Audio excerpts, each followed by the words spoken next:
So welcome to Georgia's Old Governor's Mansion. My name is Ashley and I'll be taking you on a tour today.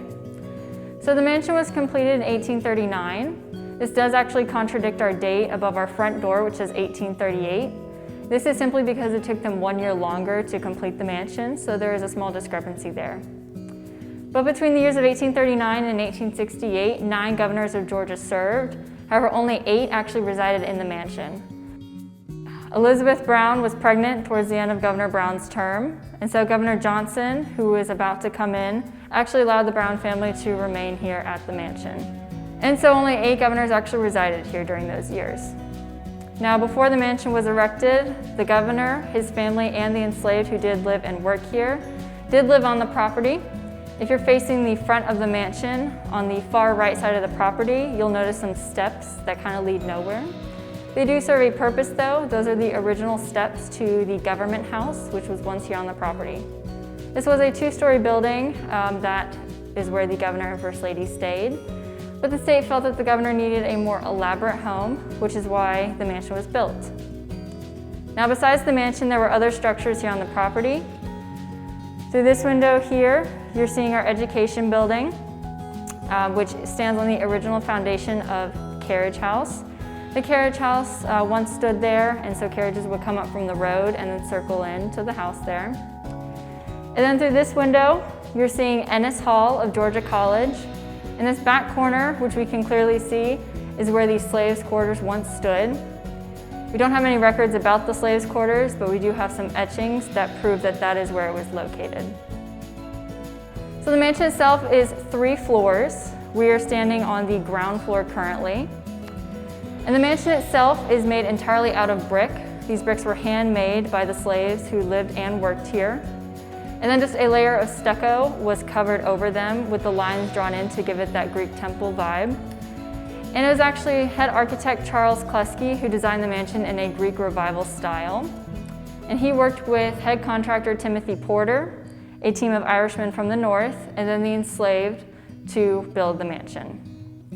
And so here, the ground floor was primarily a private floor. There are only 2 public spaces, which we will see later on. But here in the workroom, which we are standing in, the enslaved would do a multitude of tasks, from dishwashing and laundry, and then our lighting station is also down here. And the enslaved were responsible for hand making the candles, which would be burned here every day. And they would also have to make sure that no wax was dripping on anything. And then they were also responsible for tending to the oil lamps that were on the main floor of the mansion, as well as the 2 public rooms on the ground floor. The oil lamps in particular were sperm whale oil. And then on the ground floor here, they actually burned animal fat candles, whereas on the 3rd floor they used beeswax candles, which of course did burn cleaner. So this here is our servant stairwell. Now, despite its name, it was used by the enslaved. And so this stairwell actually goes directly up to the 3rd floor of the mansion. It bypasses the main floor completely. And this allowed for the enslaved to move about the house when visitors were here without being seen by the visitors. Now, they would use the main stairwell, but as I mentioned, if visitors were here, they would primarily use this stairwell. And it is original, and so this spiral staircase, all of the steps are original to the home. And then our very large cake here. I like to consider this or think of it as a wedding cake, if you will. Similar in the sense that it was made to feed a lot of people.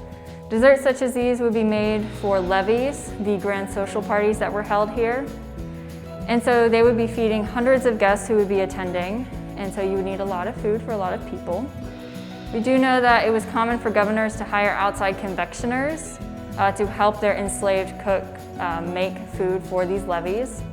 We do know that Governor Cobb actually hired an outside confectioner, Mr. Freeman, a freed black man at the time, to make this style of cake in particular for one of his levees.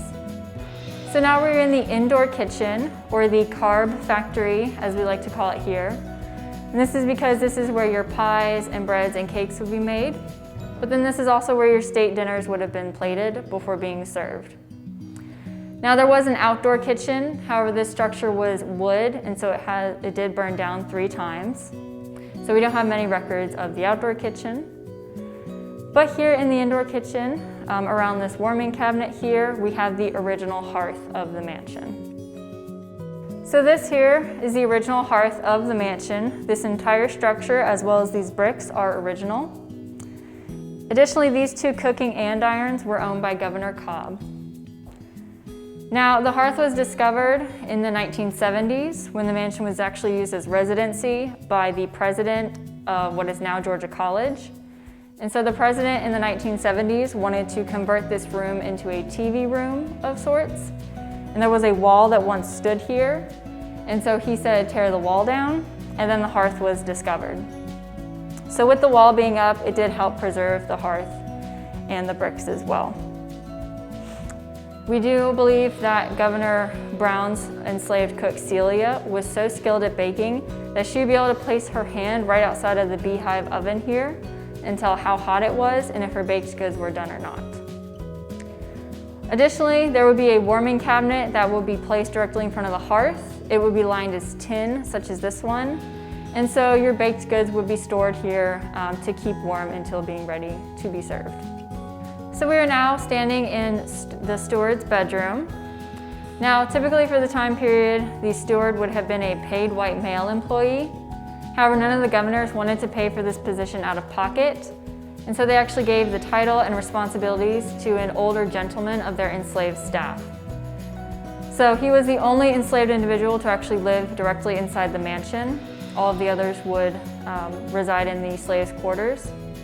But this by no means made him a boss of any sort.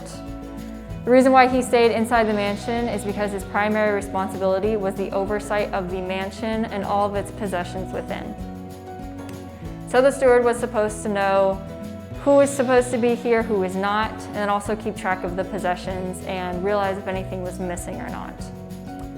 Another responsibility of his would be to hunt and fish for the governor. And so when leaving the property, it was very important for him to wear a specific uniform. The uniform consisted of a denim jacket and then a white pant as well. And this uniform depicted to community members that he was in fact the governor's steward, and he was allowed to carry around a rifle and/or axe, which of course this was illegal for him at the time. Additionally, here on this table is an original set of keys. Now my docent keys are actually based off of them. The larger one goes to all the exterior doors, and then the smaller one goes to all the interior doors. But luckily I just have to carry around the two and not that giant set. So now we're in the storeroom, or the larder as the 19th century term goes. And only the First Lady and steward had key access to this room. And this is because along with their non-perishable food items, their valuables would be stored here as well, such as their silver, china, tobacco, and alcohol. But actually, when Governor Brown served, no tobacco or alcohol was allowed on the property due to him being a strict Baptist. Governor Brown was also our longest serving governor. Typically, a governor would serve 2 years, such as Howell Cobb, who served between 1851 to 1853. But Governor Brown actually served from 1857 until 1865. So no alcohol or tobacco was allowed on the property between those years. So here in this middle cabinet, we have some original sets. On this top shelf, these were owned by Governor Cobb, and then the middle and bottom shelves were owned by Governor Brown. And if you were to look closely, you would actually see some cracks running through some of the pieces. And that's because some of these were found during the archaeological digs during the restoration. Now the restoration took place between 2001 and 2005. It was a $9.5 million restoration to restore the mansion and the grounds back to 1851. And we do have another hidden surprise behind a door here in the storeroom. So this here is cold storage. Of course, no refrigerators in the mid-19th century, so wealthy families would typically have cold storage such as this. Now typically a solid steel door would have covered the doorway. We just have the wood slate so you can see inside. But ice would have been brought down from the north and placed inside to keep their meats and ice creams frozen for as long as possible. And if you were to go inside and kind of step underneath of that archway there, you would be able to fully stand up and walk from either side, because this does take up the entire space underneath of the front portico steps. So we are now in the state dining room. This is the only public room here on the ground floor. And having a public room on the ground floor for the time period is actually fairly uncommon, but Charles Kluski and Timothy Porter decided to add this additional entertaining space, which is why it's here on the ground floor.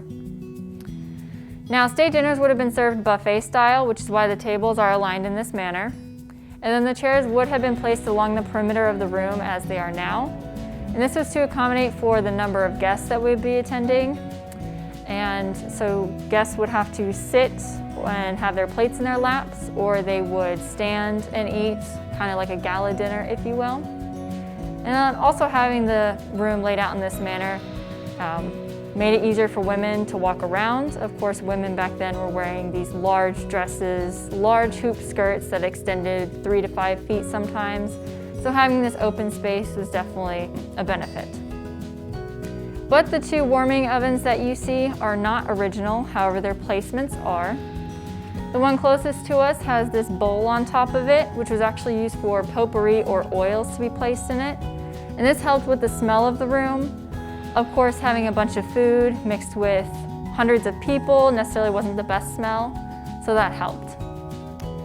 And also the appearance of the room is quite different than the other rooms we've seen here on the ground floor. We now have a decorative carpet and curtains.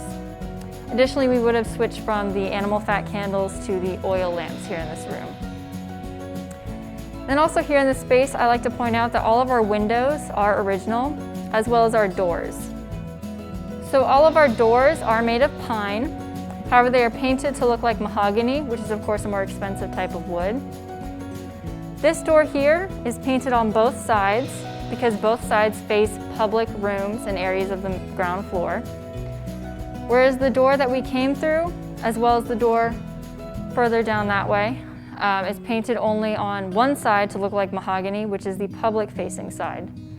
The other side, which really only the enslaved would have seen, was just painted a drab color. And this is because, of course, they did not care what the enslaved saw. Now, as we head up to the main floor, if you'll notice our steps of our stairwell, they look a little warped. And this is because the entire staircase and banister are original to the mansion. So to my right, we have the elevator. Now, our elevator was actually installed in the 1960s when the president of what is now Georgia College, he was living here as well as his family, and one of his sons actually used a wheelchair, and so the elevator was installed. Now, this did destroy a little bit of history here at the mansion, but it does make us ADA compatible. And so it does still operate, and it actually runs directly up through our attic. And so lucky for us, it's still in operation till today. So now we're up on the main floor, particularly in the ladies' parlor, which served as the formal meeting space where the First Lady would meet with female community members to discuss a variety of matters. So an enslaved individual would actually bring hot water and loose leaf tea up here and set the table for the meeting. However, the First Lady would serve the tea herself. Meetings were roughly 15 minutes long, concise, to the point. And here, above the mantel, we have Marianne Lamar Cobb. She was actually born and raised here in Milledgeville to a very wealthy family, she herself becoming a cotton heiress. And so when she married Howell Cobb, Cobb was actually spending her inheritance money, and he was spending it to such a degree that her brother actually had to put Governor Cobb on an allowance. Of course, back then, women did not control their own money, so her brother had to step in to deal with the matter. And then here we have Elizabeth Grisham Brown, First Lady of the Civil War, as we like to call her here. She was in fact married to Governor Joseph Brown, which is pictured below her. And she was a very active First Lady. She is the only First Lady of Georgia to have a statue alongside her husband's up in Atlanta. And she even served as her husband's clerk for a short period of time when Governor Brown's own clerk had to head off to war. Now here on the center table, this large silver spoon up front, this was owned by Marianne. Additionally, in this back corner, the table, the writing table with the closed book on top of it, was also owned by Marianne. Some other original pieces here in this space, the open piano book there in the back corner. This was owned by Sarah Crawford, one of the daughters of Governor Crawford, And she even wrote in this piano book above the girl figure, Anna, and then above the male figure, Pa, to represent her father and her sister. And then this piano here was owned by Governor Towns, and it was made during the transition from the harpsichord to the modern day piano, which is why the full set of keys is not here on this piano. And the painted shades here in this space were actually hand painted by an artist who came in during the restoration. And these are French courting scenes taken from the Godey's Ladies magazine, which is this open magazine here on the smaller table. Kind of the southern living of the time, if you will. And the painted shades do coincide with the courting couch, which is placed in front of our fireplace. Back then, if a man and woman were unmarried, it was frowned upon for them to physically touch. So a man would sit on one side of the couch and a woman would sit on the other. Additionally, hanging above the piano, these images here are from the series The Cries of London, and they depict the slums in England. And then the 4 nature scenes above them are copies of Audubon's nature scenes. And if you'll notice how these images are hung, as well as the portraits, this is how images back then and portraits were hung on the wall back in the day, so with the tassels. Of course, today we have them a little more secure to the wall. Additionally, the paint color of this room is a light purple. And during the restoration, we were able to chip through the years, if you will, and collect paint samples from the year. And so we matched the wall colors to the exact color that would have been here in each room in 1851. So now we are in the foyer, which is the first room that guests would have entered into when coming to the mansion. This here is the front door. And so because this is the first room that guests would have seen, the style of this room definitely depicts a sense of patriotism, because this is to remind guests that although this is a residency, it is still the executive mansion of Georgia and a government building. So we have the Declaration hanging in the gold frame, George Washington, and then also our state and national flags, the national sporting 31 stars. Now when guests would arrive, they would bring and present a calling card, which is kind of the predecessor to phone calls and texting, if you will. It would include their name, why they were here, who they were wanting to see, things of that sort.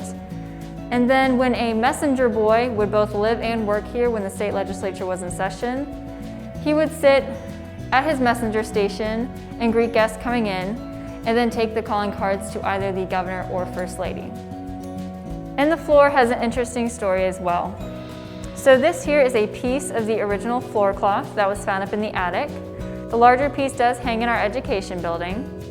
And so during the restoration, we brought 4 artists from Pennsylvania down to hand paint the floor we're standing on. The 4 artists made a stencil from the piece, and they hand painted the floor we're standing on.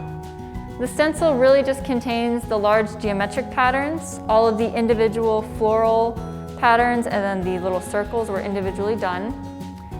And so they laid down a wood base and then nailed the floor cloth into the original nail holes that were found, and then covered the floor with 15 layers of shellac.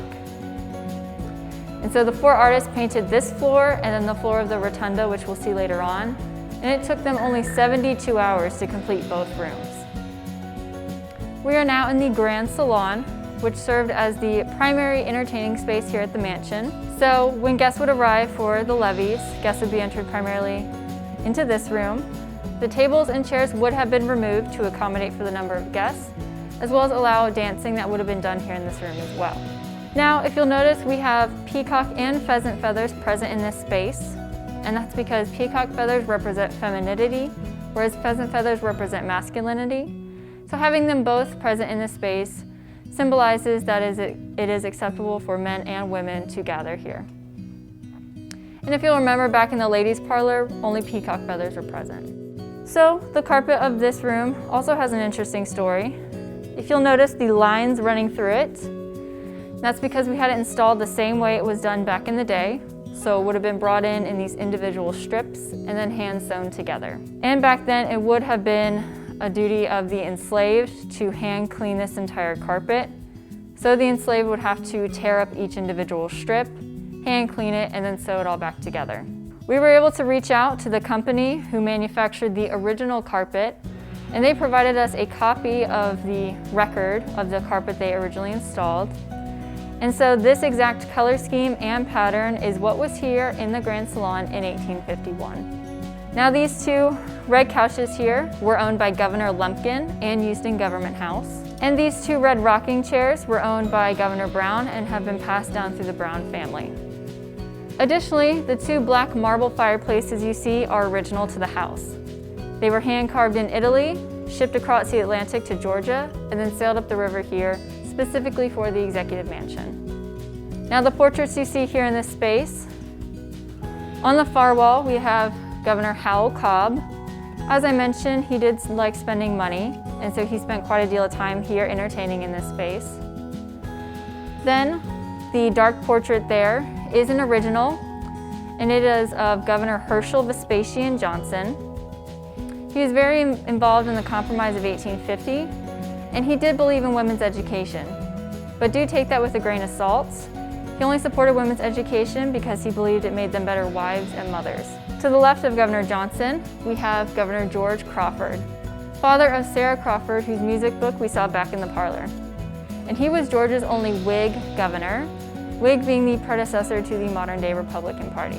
And then on the wall here closest to us, we have Governor Thomas Ruger. Ruger was actually appointed, not elected as governor, and this was in fact after the Civil War. And you might be able to tell by his attire that he was in fact a Union general before being appointed. But despite these two things, he was actually extremely well liked by the community. When he moved to Atlanta in 1868, when the capital of Georgia moved from Milledgeville to Atlanta in this year, the community actually threw him a farewell parade. And so he was the last governor to actually reside here at the mansion, and he served from January to June of 1868. So now we're in the family dining room, which is where the governor and first lady would have their day-to-day meals. And also if the governor was, having a meal with some close colleagues, they would also eat here in the dining room. Now the dining room table you see is actually, or was owned by Governor Cobb. We do have all 12 leaves extended, however they can be removed to shorten the table. Additionally, these two silver candlesticks, as well as this turkey platter in the center, were also owned by Governor Cobb. And Governor Cobb does look down on these from the wall there. This is an original portrait and matches the one of his wife Marianne, which we saw back in the parlor. And both of these are on loan to us by the Cobb family, who we are still in contact with today. Now the screen to my left here represents the Butler's Pantry, which once stood here in this very corner. Currently our elevator shaft runs through it, but this is where the pantry once stood. And similar to the servant stairwell, despite its name, it was used by the enslaved here. The steward would have served as the butler, so he would have served the family during mealtime. However, if he was not needed at that exact moment, he would then have to await inside the pantry. So this continues the theme we've seen here of keeping the enslaved out of sight, out of mind, and less needed. Now, below the portrait of Governor Cobb, this red couch here actually doubles as a hideaway bed. You'd be able to pull out the bottom completely and it would fully extend. It is also owned, or was owned, by Governor Brown. And this is one of the pieces of furniture that Governor Brown had removed from the mansion when the Union Army came here to Milledgeville. Now, after burning Atlanta, the Union Army was making their way here. Governor Brown was made aware of this. And so most of the furnishings were packed up and sent to Montezuma, Georgia, along with his family, whereas Governor Brown himself went to Macon, Georgia. So when the Union Army arrived, they did use the mansion as residency.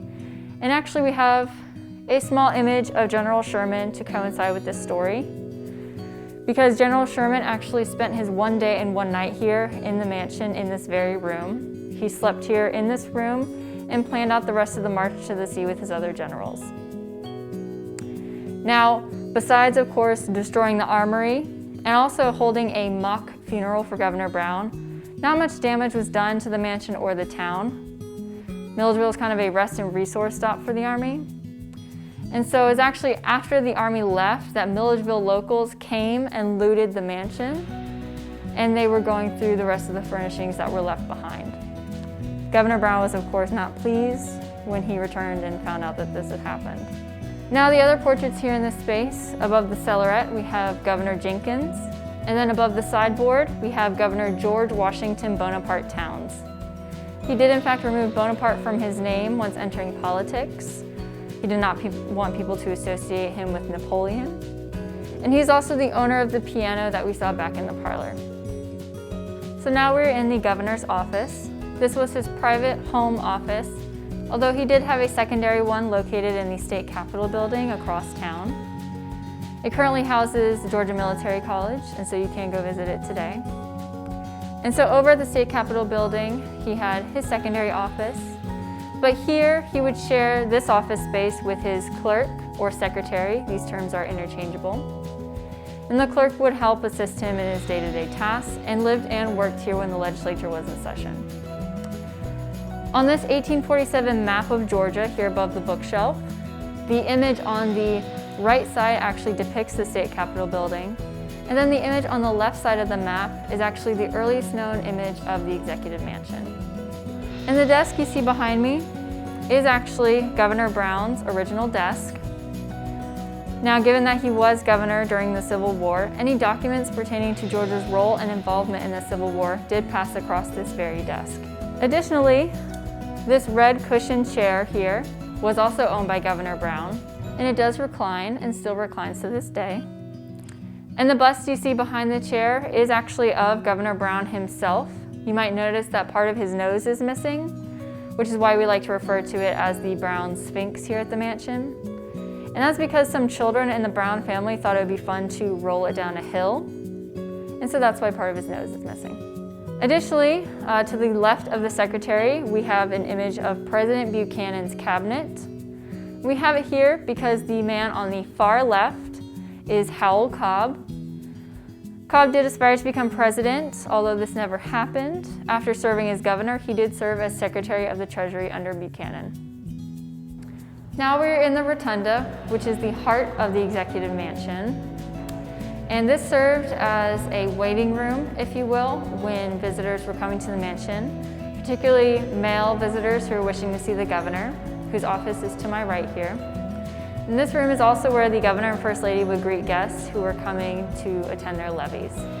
Now it is 50 feet from the floor we're standing on to the gold medallion there at the very top of the dome. The dome is encased in our attic, so it is completely invisible from the outside. You can only see the cupola windows there at the top. And this was purposefully designed by Charles Kluski to serve as a wow factor for guests entering into the mansion. And of course, no AC in the mid-19th century, so the cupola windows at the top would be opened. They would send a member of their enslaved staff to the rooftop via the attic to open said windows. And then they would open all of these doors to create a cross breeze throughout the entire mansion. Looking up at the Rotunda's balcony, you're seeing doors which lead to the bedrooms, as well as a linen closet and hallway on the 3rd floor. Additionally, the floor we're standing on does continue from the foyer. So the 4 artists painted both rooms, and it took them only 72 hours to complete both rooms. So we are now on the 3rd floor of the mansion, which is where all of the bedrooms are. There are 7 in total, however today we only interpret and show 3. The nursery and the master bedroom we will head into later, but now we are currently standing in the clerk and messenger's bedroom. I mentioned both of these individuals a little earlier, but as I said, when the legislature was in session, the clerk and messenger lived and worked here, so they had a bedroom here on the 3rd floor because they were paid white males. The messenger would have been 15 to 16 years of age, so he would have had the smaller bed. And then the clerk would have been 20 to 24 years of age, thus having the larger bed, and either already in law school or heading into law school. So they shared this room together. And this table to my left is actually quite unique. It is made of tiger maple wood, which is now an extinct type of wood. Additionally, this bed here was owned by Governor Johnson, and an enslaved male on his home plantation did carve these banana leaves into the post there. And then also here in this back corner, this is Governor Brown's secretary. We have it up here as opposed to down in the governor's office. The one currently in the office just goes better with the Gothic architecture and style of the other pieces of furniture. And in the window pane of the window to the right of the secretary, there's some engravings that we believe were done by diamond rings worn by students who lived here when the mansion served as a dormitory for Georgia Normal and Industrial College, which then turned to Georgia State College for Women, and of course is now Georgia College. So the engraving on the left reads March 15th, 1911. The one in the middle reads 3 weeks till Christmas. And then the one on the right reads I love M. Kendrick. So we are now standing in the master bedroom, which is of course where the governor and first lady would come together every night to discuss matters they attended to and who they met with throughout the day. And if you'll notice the wall color, it is a light pink color. And this was requested by the governors because back then, pink was seen as a masculine color. So it was requested by the governors that their master bedroom be painted such. Now we do have an abundance of original objects here in this room. The bed you see was in fact owned by Governor Lumpkin. And here on the bed, there is this quilt, which was made by Elizabeth Brown and the Brown's daughter, Mary Virginia. Additionally, the desk, chair in front of it, and then the chest of drawers there in the corner, these three pieces were owned by Governor Brown. Additionally, the traveling shaving kit there on top of the chest of drawers was owned by Governor Cobb. And here in the corner to the left of the bed, this apothecary set was also owned by Governor Cobb. And all of the bottles and labels are original, and some still contain medicine in them today. Now, when the Union Army came here to remove Governor Brown from office, supposedly he was shaving, and so we do have Governor Brown's original shaving mirror there. And so when the Army busted into the mansion, he was actually halfway through shaving. And so in his robe with shaving cream on his face, he did step out onto the balcony to be greeted by the Union Army. Now we're in the nursery, which is where the children here at the mansion spent most of their time. They did in fact share only one bed. Of course, if they were infants, they would also keep a cradle in here as well. But children stayed here at the mansion until between the ages of 7 to 11. Then between those years, the girls would then head off to finishing school and the boys would be sent to boarding school. Now, we have two children here in this space.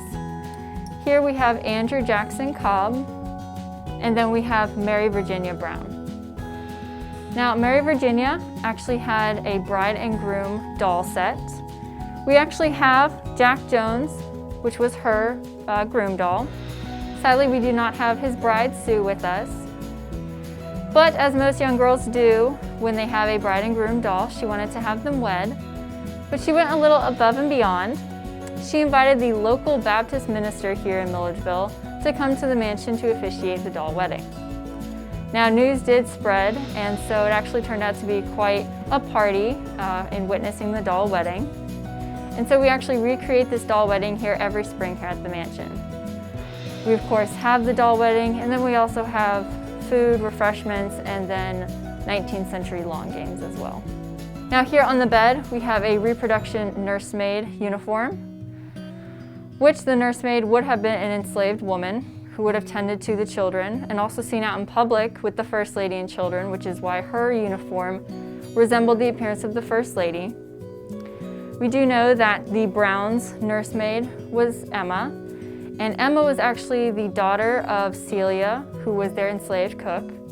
And so Emma, Celia, and Emma's brother, Cornelius, all came here to the mansion and were a part of Elizabeth's dowry. And from here you can see the servant stairwell, which the top of it comes out right about where the nursery door is.